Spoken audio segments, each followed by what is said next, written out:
Sawadee Cup and welcome to Phuket Xtra. Governor Nisit Jansamwong had a 200 cyclist salute with cyclists escorting him to the airport for his farewell flight. His time on the island has featured the implementation of the NCPO's sweeping purge of Phuket's beaches. He's also made a parting plea for people to use the new Grab taxi service to help modernise Phuket's taxi services.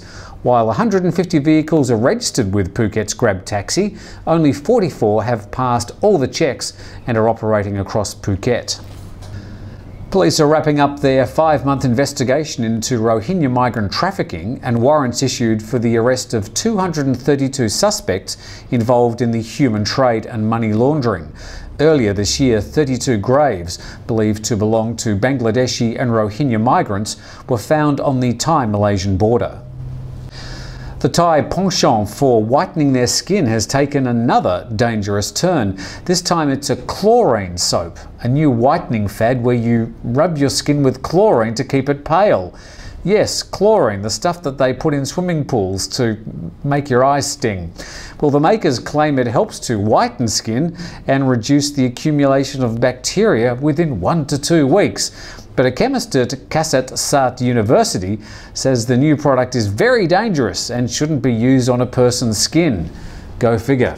Well, coming up next, some new laws to address teenage pregnancy, red shirt leaders a little bit miffed, and a new newspaper for Phuket. All coming up next on Phuket Xtra, thanks to AKA Thailand.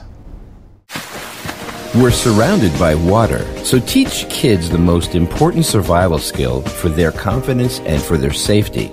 Manta Kids is the swimming academy for babies and toddlers from 4 months to 6 years, and Manta Kids is the first Thailand registered school with Swim Australia. All the levels and all the skills your children will learn, the vital survival skills to be safe and enjoy their time around the water. Manta Kids, centrally located at Dara Hotel. Facebook.com/Manta Kids Phuket. Book now for a free trial class. And welcome back to Phuket Xtra. A new draft law will help reduce teenage pregnancies and help girls who have become young mothers. Records show that every 2 hours a baby is born to a mother younger than 15 years old. This puts Thailand at 11th in the world when it comes to teenage pregnancy problems. The new law includes better sex education, empowering girls to say no, and ensuring that pregnant girls can remain at their school. Red shirt leaders are accusing the Thai police chief of politicising the investigation into the Erawan Shrine bombing when he mentioned that there were political connections. One of the suspects mentioned by investigators is loosely connected to the red shirt pro-Thaksin movement. But red shirt leaders are saying that none of their followers have anything to do with the bombing and the accusations were just a cheap political swipe. And a new newspaper on the island hits the streets this week.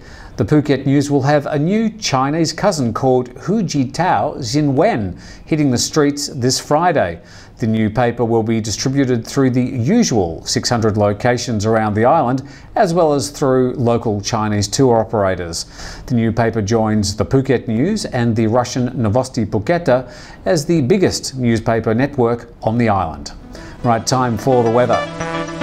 And the 5-day forecast isn't too bad. There's still a bit of a risk of thunderstorms, but certainly nothing like we've seen over the past week. Top temperatures, 28 degrees.